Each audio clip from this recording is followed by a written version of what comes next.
What else can I do with my engineering degree?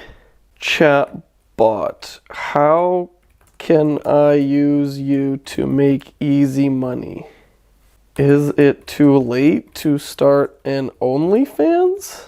If I move to Russia, will I have to pay student loans? The year is 2013. I've recently graduated electrical engineering with an outstanding B- average. My name is Nathan Fielder, and I graduated from one of Canada's top business schools with really good grades. I'm in a long-term, healthy relationship. My parents are super proud of me, even though the last 4 years of my life have been an absolute hell. After the diploma ceremony, there is a huge sense of relief that I've actually done this. I beat the video game. So naturally, I started looking for interviews, looking for jobs in the booming automotive industry. Really excited to get started, I accepted the first job offer I got from a massive automotive company. So the first day of work, I wake up at 6:30 a.m. It's Canada, by the way. It's really cold. It's -10. I drive close to an hour to work so I can be on time for my 8 o'clock Monday morning meeting. I spend the next 8 hours doing random activities and getting settled in. The first few weeks of these engineering jobs are extremely boring. There's a lot of training and documentation you need to go over before the actual work starts. But anyways, I leave at 4 p.m. and arrive at 5:30 due to rush hour traffic. Bam, that's close to 12 hours of my day gone. Reality quickly sets in. Wait a minute, am I gonna be doing this every day for 30 to 40 years? I start feeling a massive sense of panic in my chest. Like I'm in that show Severance and I got the experimental surgery and I wanna turn back, but there's no turning back. Okay, everything is fine. This is normal. I'm sure it's normal. I start crunching some numbers and trying to figure out how much do I actually need to retire. Sure enough, I need to work at this job for another 35 years. Weeks go by, months go by. I get this overwhelming sense of nothingness, like I'm looking into some sort of black hole. The work is very laborious. I'm not really close to anyone I'm working with, mostly because they are double my age. It's not creatively challenging, it's extremely repetitive. Surely, this can't be it. No one really understands why I'm so miserable. I have a 100K job, I've got a beautiful girlfriend, tons of friends, and I'm healthy. This changes nothing in my mind. I can't see the light at the end of this tunnel, especially if this is meant to be my purpose. Around this time, I bought a camera. YouTube had blown up in the past couple of years, and it was something that I always wanted to do, but I didn't really have the time. Okay, that's not true. I had the time, I just didn't have the balls to do it. What is up, guys? My name is Nelly, and this is my attempt at making a YouTube channel. My miserable situation has forced me to step out of my comfort zone to try something I actually have a passion for. This is a blessing and would later play an enormous role on me being able to fulfill my dreams, switch careers, and inevitably move to Spain. But that's a video for another day. As time goes by, I feel more and more lost in my job. My manager gets moved to another department, my supervisor goes on maternity leave. I feel like I'm alone on this island. Work is no more interesting, but it's starting to get a lot more stressful. As deadlines approach and issues arise, I have very little in terms of guidance or support. I start getting called into these risk assessment meetings where I have to explain why one of my products is delayed. For those of you that don't know, a risk assessment meeting is like getting called into the principal's office for doing something bad. Somebody better fess up right now!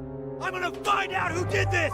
However, I'm not actually responsible for the delay of my product. It's someone on the software end of my product, another engineer who decides to not show up for this meeting, leaving me to get roasted by the higher ups. I start losing sleep over these things. I'm 23 years old and I think this is the most important thing in the world right now. Why am I so miserable at this job? Why am I so stressed out? I absolutely can't stand it. This isn't what I thought engineering would be. I get promoted to being a full-time employee, which means benefits, stock options, and other perks. It means nothing to me. I quit. 1 month after the promotion, with zero backup plan, I straight up quit. Okay, so what now? Well, firstly, if you feel like how I felt, just know you're not alone. This is only temporary and you have options. So here's some things I wish my future self could tell young me. Spend time and effort finding out what you really enjoy. If you can take some time to go out and explore your hobbies and passions, do it before university. Everybody wants to finish school as soon as possible so they can start making money as soon as possible. The time you save rushing is going to be time lost when you realize you're in the wrong career. After I quit my job, I didn't do much for a year, or at least that's what it seemed like to everyone around me. At the time, I actually was making FIFA videos and streaming a lot. I had varying levels of success, but I knew inside that I couldn't make enough money just from this. Although, I did start feeling like I was getting closer to figuring out what I actually like doing with my life. If you have finished school and have a job, you'll have to work harder in your spare time to search for your passion. So buy that camera you've always wanted, start painting, start an online business, whatever. Use that engineering money to search or build out your other passion. Maybe your other passion seems like a distant dream, but take it one day at a time and you can eventually reach it. It's just a job. Engineering, especially automotive, has some of the highest turnover rates. It's okay to try other jobs and see how you feel. After that 1-year break, I ended up finding another engineering job. One that paid a bit less, but one that I enjoyed a lot more. The people you work with matter a lot more than you might think. I really got to work with some great people, making coming in an enjoyable experience. And the job was a lot closer to my home, meaning I had to drive a lot less. Maybe you don't hate engineering. Maybe you just hate your current job.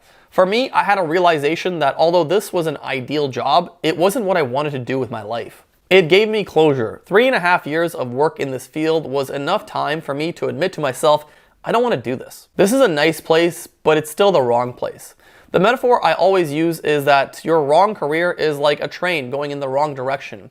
You can stay on this comfortable ride, but the longer you stay, the harder it'll be to get back.